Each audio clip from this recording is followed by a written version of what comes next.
책 읽는 속도가 되게 빨라져요. 그런 식으로 확인이 되어져요. 운에 들어왔다는 걸. 책의 핵심은 30%고요. 핵심 안에 또 핵심은 30%예요. 나머지는 이해를 돕기 위한 부연 설명이거든요. 이런 식으로 보면 핵심을 콕 집어서 볼 수가 있게 돼요.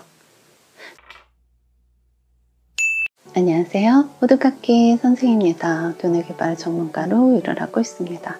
책 보는 방법에 대해서 말씀을 드리고자 합니다. 속도에 관련된 첫 영상에서 책에 대한 고정관념 정리하시는 방법을 말씀을 드렸어요. 반드시 그렇게 책에 대한 고정관념, 집착, 트라우마, 또 나름의 그 어떤 책을 읽으면서 불편했던 감정, 이거를 날리시고 그리고 나서 책을 보시면 되는데, 책은 처음부터 끝까지 완벽하게 꼼꼼하게 보는 거 아니라는 거 말씀을 드렸습니다. 이거를 시간이 되시면 테스트 해보셔도 돼요.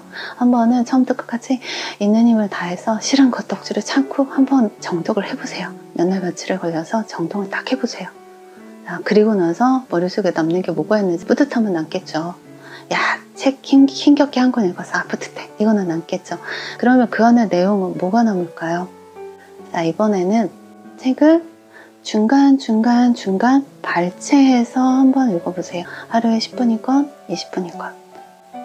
처음에 책을 눈으로만 한번 이렇게 슬슬 보시는 거예요. 이럴 때 부정적인 감정이 올라오면 손끝을 한번 보시라고 두 번째 영상에서 말씀드렸는데, 그러면 긴장이 내려오면서 운해가 열린다 라고 말씀을 드렸고요. 슬슬 보시고 그 다음에 목차나 제목을 보고 그 다음에 다시 슬슬 보면서 눈에 탁탁탁 들어오는 거를 보시라 라고 말씀을 드렸습니다. 이렇게 눈에 들어오는 거면 탁탁탁, 그거는 이제 정독을 하시면 돼요. 그리고 책꽂이에 꽂아 놓으세요. 그리고 다음날 또 그 책을 딱 빼가지고 또 슬슬 사진 찍듯이 한번 이렇게 보시고요. 잡념 올라오면 손끝 한번 보시고 슬슬. 그 다음에 목차나 제목, 목차에서도 또 눈에 꽂히는 목차가 있을 수가 있어요. 그럼 그 파트를 들어가서 거기에서 처음부터 읽어도 되고요. 아니면 거기서도 눈에 탁탁탁 들어오는 것만 읽으셔도 됩니다. 그게 나한테 지금 당장 필요한 거예요. 지금 당장 나한테 필요한 게 눈에 탁 들어오게 되어 있거든요. 그러면 책 읽은 느낌도 나고요. 머릿속에 어떤 기억이 되어지는 것도 있고요. 뭔가 되게 가벼워요. 그렇게 읽잖아요. 그럼 운해가 되게 많이 건드려진 거예요. 일단 스트레스로 읽은 게 아니고 지금 나한테 필요한 거 호기심으로 딱 읽은 거기 때문에 운해가 또 활성화가 확 되는 개념이거든요. 자, 그렇게 읽고 다시 또 꽂아 놓는 거예요. 이렇게 3일을 할지 7일을 할지 결정을 하세요. 3일을 딱 해보고 안 되겠어. 이건 처음부터 정독을 해야 직성이 풀릴 것 같아. 라고 하면 그때부터 정독하시면 돼요. 그러면 4일차에 정독을 하는 거잖아요. 그럼 책이 솔솔 읽히면서 얘가 착착착착 되시는 거 느껴지실 거거든요. 그런데 어떤 분은 7일이 됐는데 8일차에서 안 되겠어. 이제 정독을 할래. 라고 하면 그렇게 느끼시면 되고요. 그럼 그 사이 책을 몇 번 봤을까요? 엄청 보셨죠.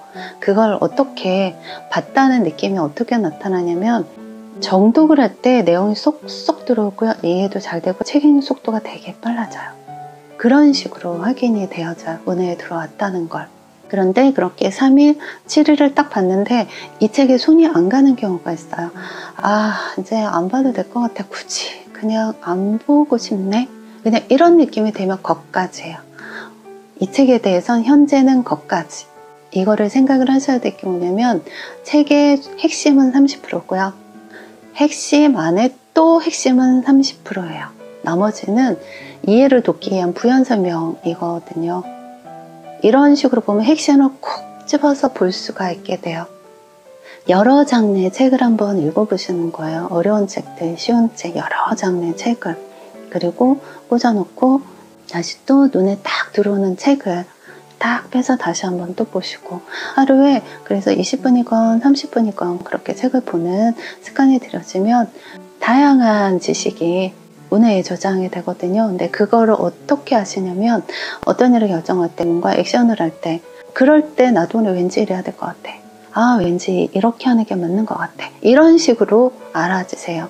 운에 들어간 거는 그런 식으로 알아지거든요. 어떤 느낌으로 왠지 이렇게 가야 될 것 같아. 이렇게 알아지거든요. 이것도 테스트를 해보셔도 돼요. 저는 이제 이것도 예전에는 테스트를 해본 적이 있었는데, 책을 한번 그냥 눈으로 술술술 읽고 잡념을랑 손끝 한번 보고, 또 술술술 읽고 잡념을 손끝 한번 보고, 그 다음에 목차 읽고, 목차 중에 마음에 드는 거 있으면 발차해서 보고, 또 술렁술렁 넘기다가 또 눈에 꽂히는 거 발차해서 읽고, 이제 이런 식으로 한동안 책을 읽고, 그리고 나서 어떤 일을 결정을 해야 되는데, 왠지 이래야 될 것 같아. 왠지 이렇게 가야 될 것 같아. 라고, 왠지 이 말이 맞는 것 같아. 라고 느껴져요. 그런 그대로 이렇게 액션을 해요. 근데 이 말이 이 책 어딘가에 있는 것 같아요. 그래서 책을 막 뒤져봐요. 진짜 있어요.